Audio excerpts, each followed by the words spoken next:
From the land of lakes, this is 10,000 Takes, brought to you by Minnesota Score Radio. Wally and Eric back for yet another week as we slice and dice the always busy, always topical, super saturated Minnesota sports scene. And we will start with the purple, a lot to get into, as always. But the Minnesota Vikings lose 2 games in a span of 4 days, so they're 0-2 entering week 3. It's not must win yet, but it's better win, right, against the LA Chargers? No doubt. And the Chargers have the same MO. Yes. They're also 0-2. And both these were playoff teams last season. So which team is going to limp to the finish line? One of them is going to limp out of U.S. Bank Stadium on Sunday 0-3, unless for some reason they tie. And that's possible, too, because the NFL has those cockamamie overtime rules where they only play 10 minutes now. So I guess anything's possible. But, yeah, the Vikings, after losing, 2 straight, one at home to Tampa that they probably should have won, and one on the road that I don't think anybody really thought that the Vikings were going to win. But still, they have a lot to fix at this point. I think that's the main point. Offensive line issues, both injury-wise and playing-wise. I mean, they just haven't done what they need to do. They need to open up holes for their running backs. Running-wise, I mean, are you ready to put the blame on the running backs yet?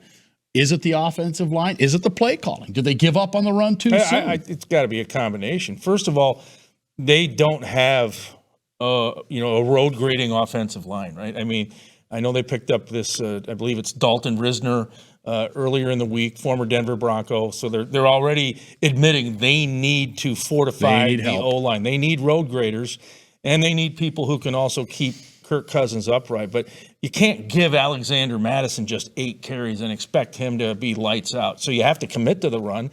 But to commit to the run, you have to believe in your O-line. And then on the flip side, the defensive line just got absolutely gashed by Philadelphia on the ground, DeAndre Swift and company. I mean, those holes were as wide as the Delaware River. So in the trenches, where football games really are won, right? I mean, it's the old cliche, but it's true. You better be strong up front, both sides of the ball. Through 2 weeks, the Vikings have not been. Yeah, and they gave up, 250 yards on the ground, or 250 plus to Philadelphia.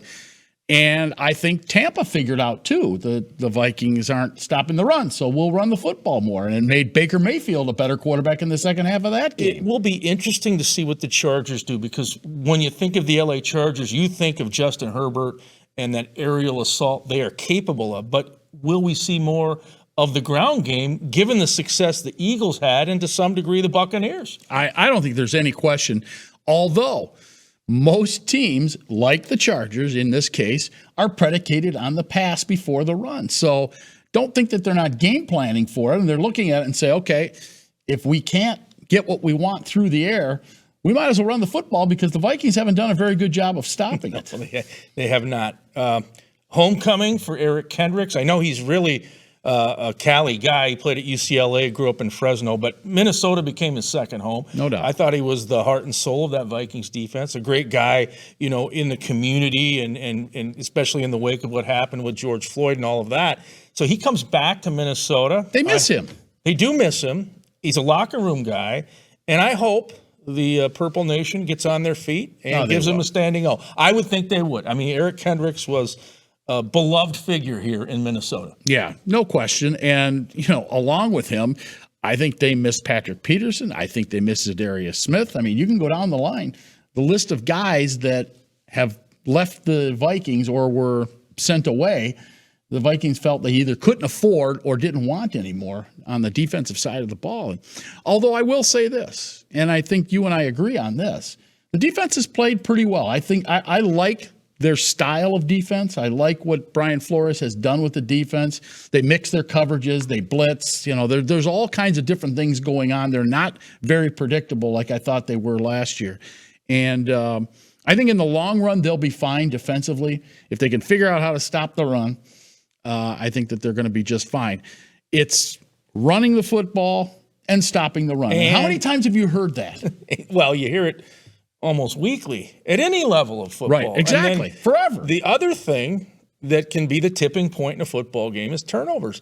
They're a -6. Oh. They have one turnover, and they've given it up 7 times. That's a recipe for being 0-2 because, as you said, the Tampa game up for grabs.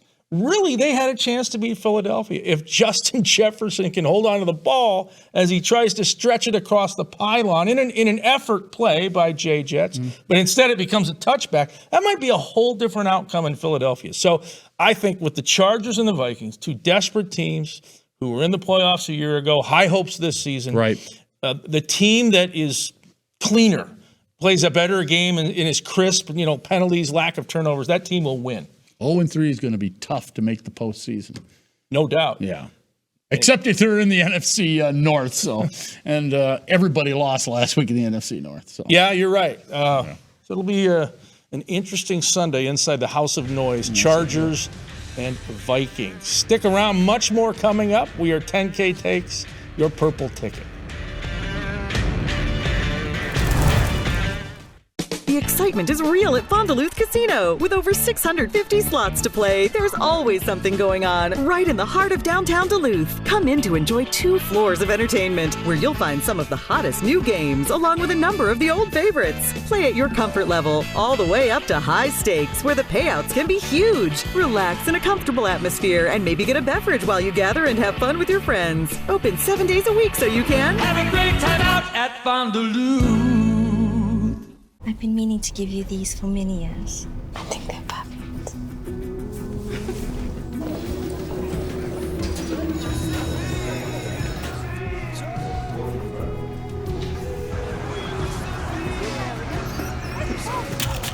Maya? Oh, I love your earrings. Why didn't you try these? It isn't just about vision. It's about care. Nobody cares for eyes more than Pearl. 10,000 Takes rolls along, and as much as we talk baseball this time of year, how about that game that you and I played as kids, wiffle ball, that kind of a segue from wiffle ball to baseball and back again. Well, that's what our next guest has done. Tyler Flakne joins us, and a baseball player in high school, a baseball player in college, and now you're a wiffle ball player. Isn't that in reverse? Shouldn't it be the other way around? It sure feels like it. It's kind of been a full circle moment. I mean, you kind of grow up playing wiffle ball in your backyard, like most kids do, and then have the opportunity to play some pretty solid baseball, and to be able to kind of come back to those roots and play it at a competitive level has been pretty crazy. Tell us about the adjustment from a baseball, which is going to come in at, the velocity's higher, and then the wiffle ball, it's slower, it dances, it's like a knuckleball almost. That transition, what's that like? It takes some time, especially, now that I've played it as long as I have. You realize pretty quickly that everything with the wiffle ball is going to move, whether that's up, down, left, right, or knuckleballs. With baseball, you have your standard fastball that you see quite a bit, but there truly is nothing in wiffle ball that stays straight. And once you kind of get used to that, I think that's the biggest barrier as a hitter, is understanding that everything's going to move. And once you kind of learn that and adjust to the speeds, in some leagues there's a limit, in some leagues there is no limit, or some opportunities there is no limit. So it's close enough to baseball where you enjoy you can take some of the same skills and use that to overlap, but it's different enough where I've seen some great baseball players struggle, and that's what makes it great. All right, explain how the game at the tournament level is played, or at the league level, because as you told me before we started this interview, you've got one of the biggest leagues in the country right here in the Twin Cities metro. So what is the game like? How many guys are there out on the field at once? How many guys are on a team, and so on? Yeah, absolutely. So within our league, it's 42 feet is the pitching distance, and the speed limit is 63 miles an hour. And that's from that 42 feet. We have 24 teams in the league with the HRL. And that adjustment period it's a little more hitter friendly. We have guys that are hitting 400 plus, but we also have guys that have ERAs that start with a 1. And it's kind of the best of both worlds at the league level. When you get to that national level, there is no speed limit. We've seen guys that are upper 90s hitting triple digits from 48 feet. And that's where it gets kind of crazy. And there's the same amount of guys in the field, but the offense is a lot lower. The dimensions are the same in terms of how far you got to hit the ball to for home runs or running the bases, but that 6 feet doesn't help a whole lot when the guy's throwing 95, 100. So it's tough. Is Minnesota the wiffle ball epicenter? I know there's a lot of teams here in the Twin Cities, and it's played all over the nation, but is Minnesota one of the more hotbeds for wiffle ball? I think definitely for how big our league is, absolutely. I would say probably kind of where wiffle ball began in the Northeast is where there are more leagues and there's more just overall numbers in terms of how big different leagues are. But we have the single biggest league. I think we've done an incredible job. Ironically, the Pat and Truck Moriarty, who started our league in 2004, this is our 20th year. He's from Boston, from out east, so he kind of brought that love of wiffle ball to Minnesota, and I'm glad he did. We've kind of turned into a bit of an epicenter. We're fortunate to be hosting a national tournament next year, which is fantastic. But bringing that further west is kind of been the goal. But I would say we're one of the epicenters, but I would still say that Northeast is kind of the true epicenter of wiffle ball. You mentioned national tournament. You're going to go play in a national tournament here in the coming days, weeks. And you tell me that there's a pretty good cash prize at the end of this, something similar to what we'd see maybe in some of the local softball prizes, but there is money involved in this, right? There is. It's weird because you go to these different softball tournaments and there's always money involved, and we've kind of played wiffle ball as this true backyard sport. We're kind of playing for fun. And even I still pinch myself getting on flights to go play wiffle ball, which is still kind of crazy. But there are some of these big ones, especially the one next month. Yeah, there truly is a pretty large cash prize for the winner. And I wouldn't say that. I mean, that's not the main reason I'm going. You want to win and be the best, but I'd be lying if that's not a reason that I'm going out there to win some money. All right, I'm curious. Do you use plastic bats? Is it a baseball-sized wiffle ball? Are there holes in it? Or you have the bigger ones that are similar to maybe a softball. What's the criteria on all that? Yeah, so typically it's that baseball-sized wiffle ball with kind of the 8 oblong holes on one side. That's the bat the ball we use, throughout all of these tournaments. Kind of the differences would be at some tournaments it has to be a brand new ball with no scuffing or can't be dirty at all, kind of fresh out of the wrapper, kind of a more pure form of wiffle ball, I guess. And then in different tournaments, for example, the one I'm going to in a month, you can do just about whatever you want to it, which is kind of crazy. Guys will use sandpaper. I've seen, box cutters and different unique patterns on it to make it do, if you YouTube those kind of wiffle ball pitching highlights, that's what you see. And it truly is what you see at those tournaments. And then in terms of the bat, it is that at some tournaments, it's that skinny yellow bat. That's what we use for our league as well as the national tourney. And then the one next month is they're plastic bats, but they're the baseball bat size, so a little bit bigger barrel. Not that it helps you a whole lot because the ball's still coming pretty darn fast, but I appreciate the little bit bigger barrel, a little bit bigger sweet spot sometimes. All right. How close are the rules to baseball? When we played in the backyard, if I picked up a ground ball in wiffle ball, I could throw the ball at the guy and hit him and he'd be out. Does that apply in these tournaments, or is that one of my backyard rules that doesn't apply? No, it definitely applies. Yeah, it's funny. Some of the tournaments that have full base running, if you peg them, they're out. If you throw it at them between bases, and you can kind of let them have it, and they're out if they're not on a base. There's a lot of similarities, and there's some that are a little bit different where, some tournaments, it's just how far you hit the ball. So if it goes past a certain line, it's a single. If it goes off the wall, it's a double.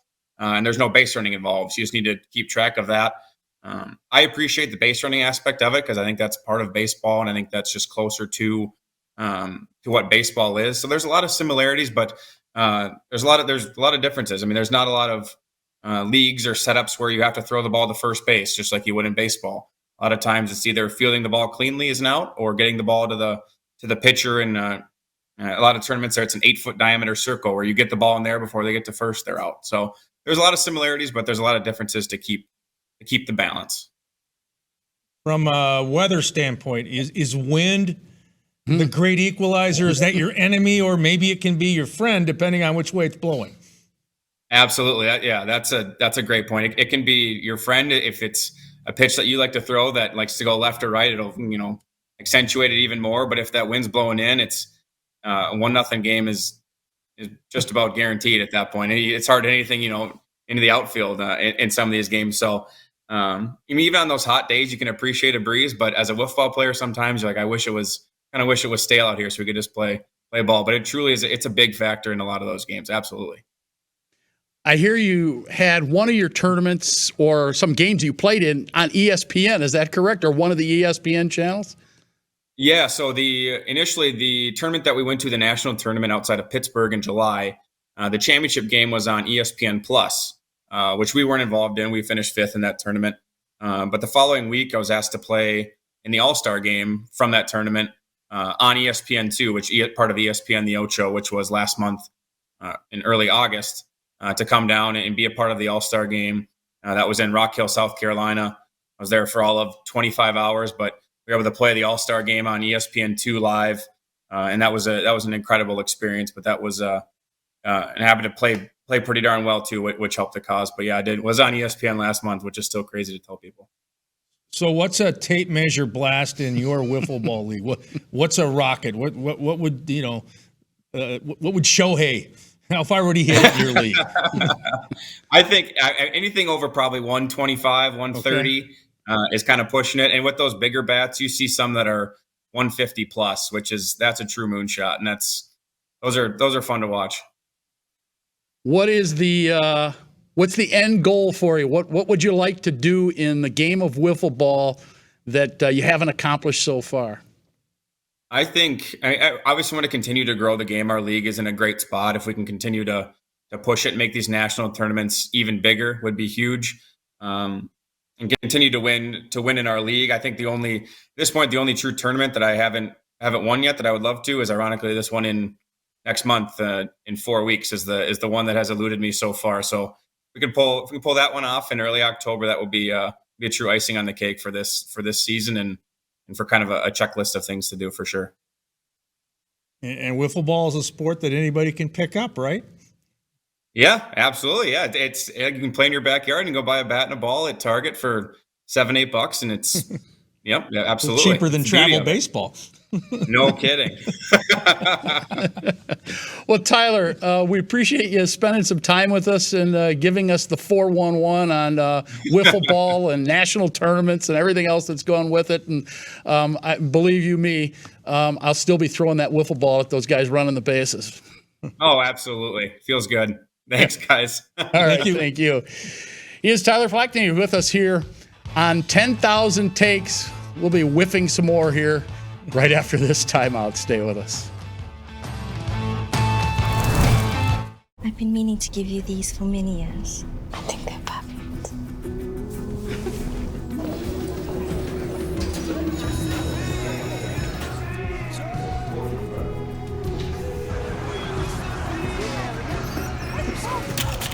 Maya? Oh, I love your earring. Why didn't you try these? It isn't just about vision, it's about care. Nobody cares for eyes more than Pearl.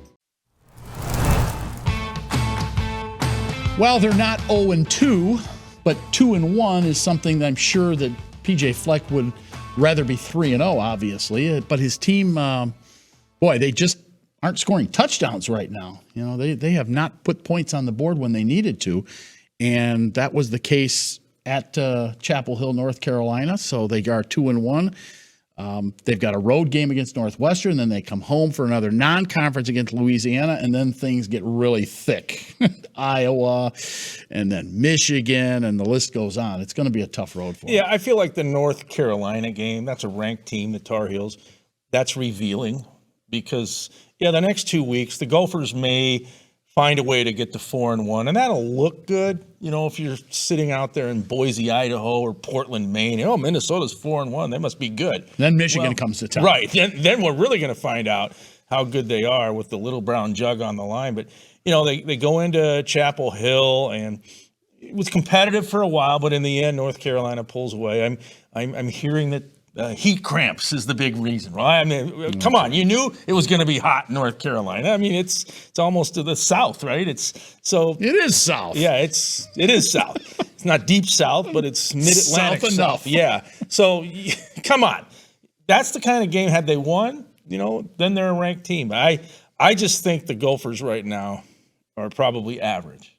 Yeah, you beat Nebraska, but how good is Nebraska? They're 1-2. 1-2. And Eastern Michigan, you throw that one out the window. That was a body bag game, and they still didn't dominate in that one. No, not necessarily. So, yeah, I don't think there's a whole lot of reason for optimism until they play a ranked team and can knock them off. Yeah, and they're going to have their chances. They've got Michigan, Ohio State, and Iowa.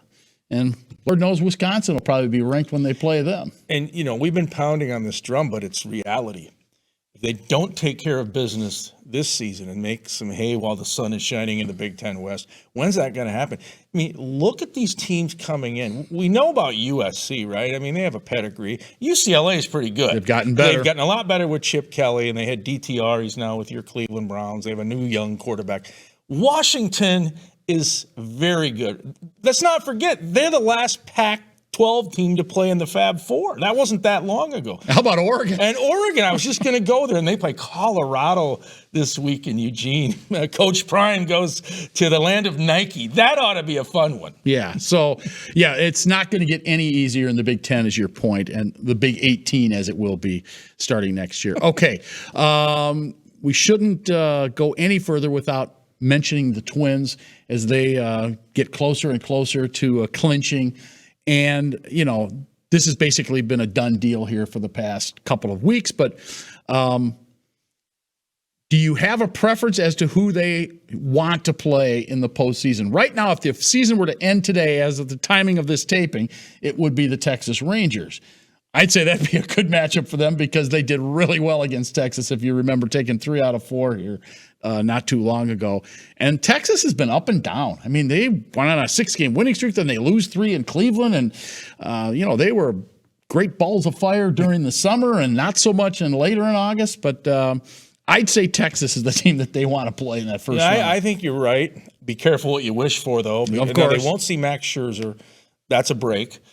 But they do have a manager in Bruce Bochy, who was there when the San Francisco Giants won 3 titles in, 5 years or whatever that span was. You don't want to see Houston. No, that's for sure. Avoid Houston at all costs. I think Seattle's dangerous because they have great pitching, and Toronto's Toronto. They'll bring a lot of fans in.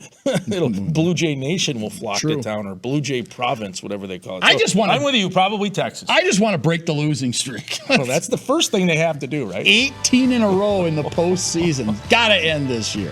All right, more to come. Takes of the day coming up next.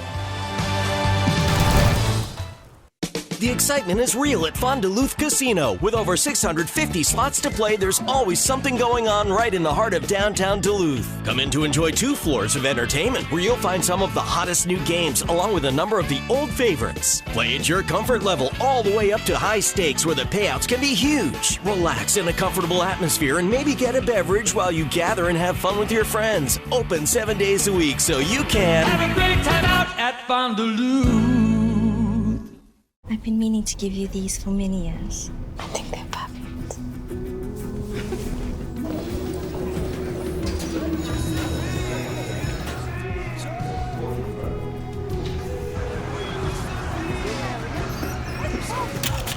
Maya?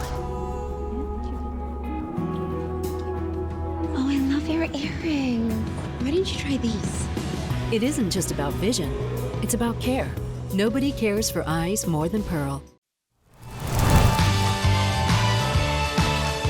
10K takes on television as we wrap up yet another episode. Before we go, though, we'll have takes of the day in a couple of minutes. But I do want to get into the Twins' final regular season homestand. That'll come this weekend and early next week. LA Angels come to Minneapolis, as does Oakland. Unfortunately, no Shohei Ohtani, no Mike Trout playing for the Angels. And Trout's been here a number of times. Shohei, limited times, but he's one of these rare athletes that people show up just to see him, no matter what the Angels' record is, but he's not going to be playing. That's a bummer in my eyes. Well, and this is part of what you like so much, all that interleague play. Boy. We only get them in here once, and it's at the end of the season where they're eliminated, and he's hurt. so you're not going to get him at all. So there you go, Mr. Interleague play. And true story, last year the Angels came in late in the season. I remember going to a Viking game at the Glass House, and it ended at like 3:15, and I dashed over to catch the last 2 innings of Shohei and the Angels against the Twins. He got a base hit to left field, and then I found out later the Twins were selling it for $200 in the concourse section of Target Field. Of course Gotta they make were. money off Shohei. One way or the other.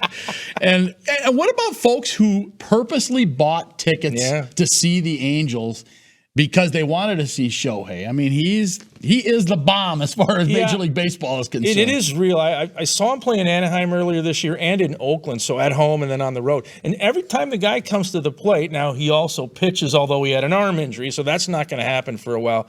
But when he's either on the mound or at the plate, everybody's taking photos or videos with their phone. He is must-see baseball. It's just too bad he's not going to be playing in Minnesota. And rest assured, he won't get that sample of Minnesota. Well, he might play for Minnesota, right? He's a free agent at the end of the season. You're right. We could have packed Target Field, That's and the what I'm fans saying. could have done what the Seattle Mariner fans did in the All-Star game. Exactly. Plead for him to come to Minneapolis. Absolutely. All right. Come play analytics ball. Oh, please. All right. We should do takes of the day. All right. If you don't mind. Yeah, we can do that. Okay. We're going to find out if you're a cranky Yankee, sarcastic Sam, angry American. What is it this week? Well, on Sunday, you and I will both be at the House of Noise, U.S. Bank Stadium, downtown Minneapolis, where the Minnesota Vikings will play host to the Chargers of Los Angeles. Now, it is a fact that the stadium apparently needs some upgrades. They want $285 million of your money to upgrade this stadium, which is all of 7 years old now. Remember, it opened in 2016. 7 years old, and it needs upgrades. $285 million over the next few years.